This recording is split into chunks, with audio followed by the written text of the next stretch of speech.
អ្នកក្រមអាបានរបស់ខ្ញុំ3 4ណាបានរកឃើញបានឃើញឃ្លាំងមាសរបស់ប៉ុលពតយកបានមាស12តោនទុច2គីឡូប្រាក់ដុល្លារកន្លះបាវនិងនាឡិកាគ្រូប្រព្រឹត្តបាន1200គ្រឿងហើយអញ្ចឹងបានរកក្រោយហ្នឹងបានដឹងថាវាយតម្លៃថាមាសនេះពួកប៉ុលពតដឹកចេញអស់ហើយនៅតែប៉ុណ្ណឹងសេះសល់ទេដឹកមិនអស់បង្កងតែភ្លើងហើយដល់ឃើញអញ្ចឹងបានថាមាសហ្នឹងវាអាចដឹកតាមពីប៉ុសួរទីហ៊ានប៉ុលពតដែលវាបាញ់ចោលតាមផ្លូវដែលបង្កងតែភ្លើងវាដឹកទៅអាការាតែភ្លើងហ្នឹងពេលតែភ្លើងចេញបាញ់ចោលមកស្ទូពួនហ្នឹងគេថាបានដឹកអីយប់ហ្នឹងវាថាវាដឹកដឹងស្អីមិនមែនក្របមិនអីគេថាដឹងស្អីសំខាន់ណាស់គេបាត់ទ្វារហើយគេបាញ់ពួកដាក់លើកដាក់ចោល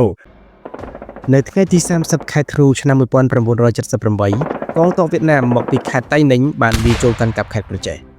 នៅថ្ងៃទី2ខែមករាឆ្នាំ1979កងកម្លាំងដូវៀតណាមបានវាយឆ្មក់ចូលទីក្រុងភ្នំពេញក្នុងគោលដៅរំដោះសម្ដេចព្រះនរោត្តមសីហនុពីព្រះបរមរាជវាំង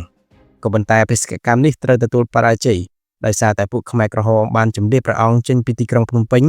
តាំងពីថ្ងៃទី1ខែកុម្ភៈមកម្លេះដោយនាំយកទៅខេត្តបាត់ដំបងនិងបន្ទាប់មកទៅស៊ីសុផុននៅថ្ងៃទី3ខែមករានៅពេលដែលកងទ័ពវៀតណាមវាយលុកចូលកាន់កាប់ខេត្តស្ទឹងត្រែងអៀងសារីបានស្នើសុំឲ្យក្រុមប្រឹក្សាសន្តិសុខអង្គការសហប្រជាជាតិបើកកិច្ចប្រជុំជាបន្ទាន់ដើម្បីទប់ស្កាត់ការឈ្លានពានរបស់វៀតណាមមកលើកម្ពុជាមួយថ្ងៃក្រោយមកពលគឺនៅថ្ងៃទី4មករាតំបន់ត្រើយខាងកើតទន្លេមេគង្គទាំងមូលត្រូវធ្លាក់ក្នុងកណ្ដាប់ដៃកងទ័ពវៀតណាមនៅថ្ងៃទី5មករាកងទ័ពវៀតណាមបានវាយចូលដល់កំពង់ចម្លងអ្នកលឿងចំណែកក្រុមមួយទៀតដែលមកពីហាទៀងក៏បានវាយលុកចូលដល់ខេត្តតាកែវនៅឯស្រុកមេមត់ខេត្តកំពង់ចាមរណសេរសាមគ្គីសង្គ្រោះជាតិកម្ពុជាបានបើកធ្វើមហាសន្និបាតមួយហើយសម្រេចបង្កើតបកប្រជាជនបដិវត្តខ្មែរឡើងវិញដោយមានលោកប៉ែនសវណ្ណជាអគ្គលេខាបកនៅព្រឹកព្រលឹមថ្ងៃទី7ខែមករាឆ្នាំ1979កងទ័ពកម្មាភិបាលនិងមានដឹកនាំជាន់ខ្ពស់របស់ខ្មែរក្រហមដែលនៅសេសសល់ចុងក្រោយគេ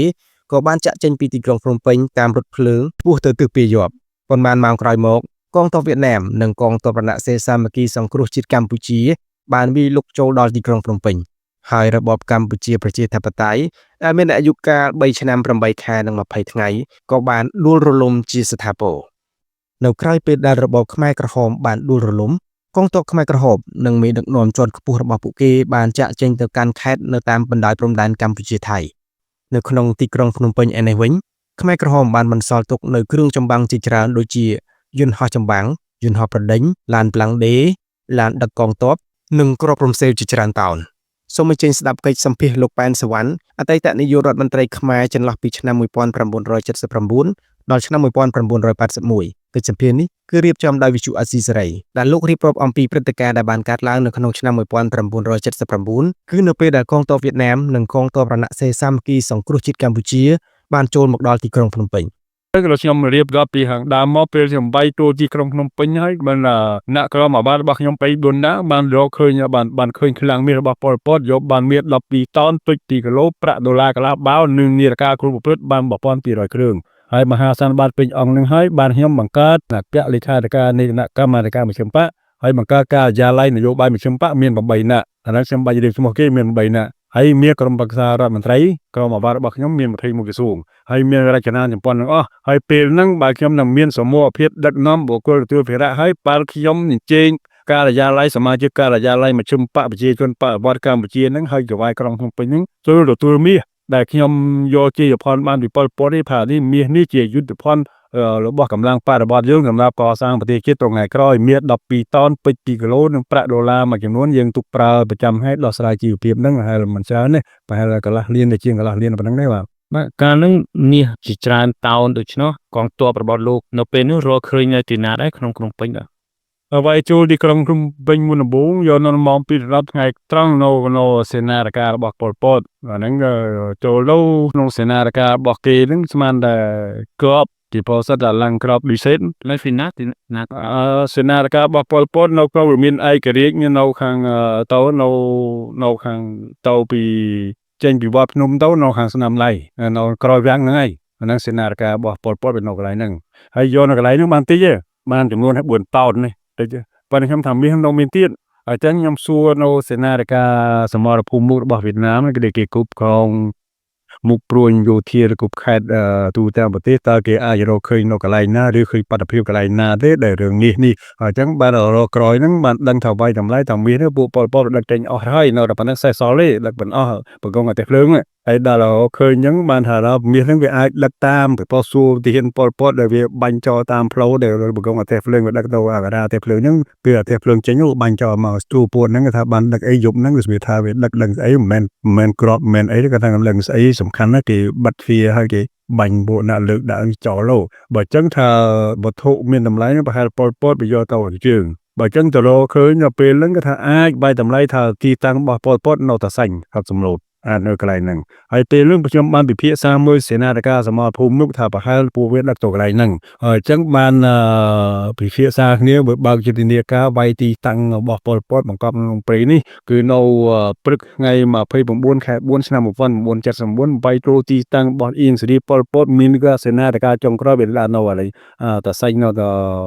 បាត់ដំបងនេះទៅនឹងយកបានការវិសម្ភារៈទឹកជាច្រើននៅថឹកថប់នោះយកបានមាសកន្លែង8តោនទៀតពេជ្រ2គីឡូប្រាក់ដុល្លារកន្លះបាវនិងនាឡិការបស់នូវ៉ាលីប៉ុលពតបាន1500ទៅនោះបាទមាសពេជ្រដែលបានរើឃើញពេលចូលមកហេតុអីបានវៀតណាមមិនដឹកយកទៅស្រុកគេបាទពេលនោះពីត្រង់លើកខ្ញុំលើកហ្នឹងក៏កងទ័ពវាយចម្រុះចូលមូលដ្ឋានមួយមានខ្មែរយើងមានប្រធានកងខ្មែរមានយុទ្ធជនខ្មែរយើងចូលជាមួយគ្នាបើគេយកទៅទុកទៅគេក៏បាក់យកដែរហើយម្ល៉េះហើយយើងឃើញតែគេឃើញយើងឃើញដល់ចូលកន្លែងទីតាំងមួយមើលគេក៏បើកមើលយើងក៏បើកមើលបើអញ្ចឹងឃើញមាសហ្នឹងហើយដោយតែប្រធានយោធាខេត្តបាត់ដំបងគឺលោកព្រំលិនខ្ញុំឲ្យទៅប្រធានយោធាខេត្តបាត់ដំបងដល់ឃើញទាហានកងវេរៈសេនាទុយរបស់លោកព្រំលិនចូលទៅវាយដល់តសាញ់ដែរហ្នឹងក៏ឃើញរបស់ហ្នឹងដែរមកគេក៏មកឲ្យខ្មែរយើងទៅហើយយើងក៏មកឲ្យវៀតណាមទៅចូលដែរយើងចាំសួរគេចាំសួរបញ្ជាមកដឹកមកខេត្តបាត់ដំបងពលានយន្តហោះបាត់ដំបងហើយឲ្យឡានវៀតណាមជួយហើយមិនដឹកមកភ្នំពេញអាហ្នឹងគេឃើញអញ្ចឹងបានថាគេក៏អត់មានយករបស់យើងដែរហើយយើងយកមកទុកលោកគេឯងក្នុងពេលជាញឹកញាប់ដែលលោកបានមានប្រកាសថាលោកបានតវ៉ាជាមួយមេដឹកនាំវៀតណាមដូចជាលោកលើដុកធរក្តីនេះលោកខ្លាចទេលោកភ័យទេនៅពេលដែលលោកទៅតវ៉ាម្ដងលោកភ័យបារម្ភអំពីសន្តិសុខរបស់លោកទេខ្ញុំអត់ភ័យទេតែខ្ញុំបារម្ភពីព្រោះរឿងអីដែលគេជួយនេះគេថានិយាយរួមគេមិនមែនជួយយើងឲ្យដូចតែគេថាទេខ្ញុំដឹងហើយមិនខ្ញុំមិនដឹងទេប៉ុន្តែខ្ញុំមិនថាខ្ញុំថារឿងដែលហាមឃាត់ទេយកមិនឲ្យនិគមគេកិលឬថាមិនឲ្យគេបញ្ជានៅខ្មែរជាមួយតាមវិយោធាសេដ្ឋកិច្ចនយោបាយវប្បធម៌អីខ្ញុំក៏ដឹងដែរហើយបើខ្ញុំដឹងហើយខ្ញុំមិនធ្វើខ្ញុំសួរតែគេតែងតាំងអង្គមហាសន្និបាតមួយតែខ្ញុំដឹកនាំប្រមុខបកប្រមុខរដ្ឋាភិបាលធ្វើទៅអីធ្វើដើម្បីមានឈ្មោះហើយមានសម្រេចម្ចាស់ការសម្រេចអ្វីលើវាសនានយោបាយយុទ្ធធម៌របស់ប្រទេសជាតិមាតុភូមិកម្ពុជាខ្ញុំមិនអាចកងំខ្ញុំមិនអាចបិទមាត់បានទេខ្ញុំត្រូវតែធ្វើហើយធ្វើខ្ញុំដឹងថារងគ្រោះហើយរងគ្រោះរឿងហេតុអីមួយនោះពីព្រោះអ្នកនយោបាយដែលដឹកនាំប្រទេសជាតិនឹងសូមយល់ថាខ្ញុំមានទួអធិប3ទី1ជាប់គុកទី2និរទេសទី3គេរួចធ្វើជាតិចោលអាហ្នឹងខ្ញុំដឹងចឹងបើដឹងខ្ញុំមិនធ្វើតើអ្នកដឹកនាំនឹងគេយល់ខ្ញុំវាមិនគេថាមករបរហើយដួនអញ្ចឹងខ្ញុំមិនធ្វើចឹងទេគេសងំយកតែសាក់យកតែប៉ុនសាក់យកតែឈ្មោះបកយកតែឈ្មោះតែរដ្ឋាភិបាលតាទីរណរដ្ឋប្រជាមានិតកម្ពុជាស្មាត់ធ្វើចឹងកើតទេលោកស្ដាយក្រោយទេនៅពេលដែលលោកតវ៉ាច្រើនហើយវៀតណាមមិនពេញចិត្តលោកអញ្ចឹងហើយក្រោយមកចាប់ខ្លួនលោកយកទៅឃុំអស់រយៈពេលជាង10ឆ្នាំតើលោកស្ដាយក្រោយហើយគិតថាហេពេលហ្នឹងលោកមិនគួរធ្វើអញ្ចឹងទេតើលោកមានស្ដាយក្រោយអញ្ចឹងទេខ្ញុំអត់មានស្ដាយក្រោយរឿងហ្នឹងខ្ញុំស្ដាយក្រោយរឿងផ្សេងខ្ញុំស្ដាយក្រោយរឿងផ្សេងដែលអស់លោកដែលខ្ញុំតែងតាំងអង្គការមហាជនអង្គការនយោបាយជាបកអង្គការរដ្ឋាភិបាលដែលខ្ញុំតែងតាំងមានមន្ត្រីដឹកនាំមានរដ្ឋមន្ត្រីក្រសួងការបរទេសមន្ត្រីនេះមន្ត្រីនោះដែលខ្ញុំអប់រំថាយើងត្រូវស្រឡាញ់ជាតិមាតុភូមិយើងត្រូវគោរពឧត្តមប្រយោជន៍ជាតិមាតុភូមិកម្ពុជាហើយខ្ញុំថាគួរស្ដាយណាស់ដែលអ្នកអស់នឹងដល់ពេលចូលដល់ទីក្រុងភ្នំពេញហើយយើងមិនយកអរិញហារតន្យារបស់យើ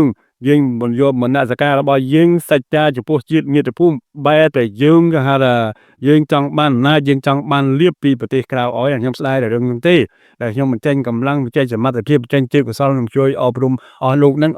ធ្វើផ្ទុយអ្វីដែលសេចក្តីប្រាថ្នារបស់ខ្ញុំក៏សេចក្តីប្រាថ្នារបស់ប្រជាពលរដ្ឋដែរចំពោះខ្ញុំស្ដាយក្រោយតែសម្បត្តិមាស12តននឹងខ្ញុំមិនយកឬថារបស់របរអីខ្ញុំបង្ខំប្រម៉ែប្រមូលខ្ញុំអត់ទេផ្ទះខ្ញុំមានតែក្រែតហើយនឹងតុកសរសេរមួយទេអត់មានអីធំដុំដូចអស់លោកនឹងទេខ្ញុំមិនប្រយុទ្ធតែរឿងហ្នឹងទេផ្ទះខ្ញុំគឺសាមញ្ញជាងគេទាំងអស់អាហ្នឹងខ្ញុំជំរាបចឹងអត់មានស្ដាយក្រោយទេខ្ញុំស្ដាយក្រោយថាខ្ញុំបំរើប្រជាពលរដ្ឋមិនទាន់បានថា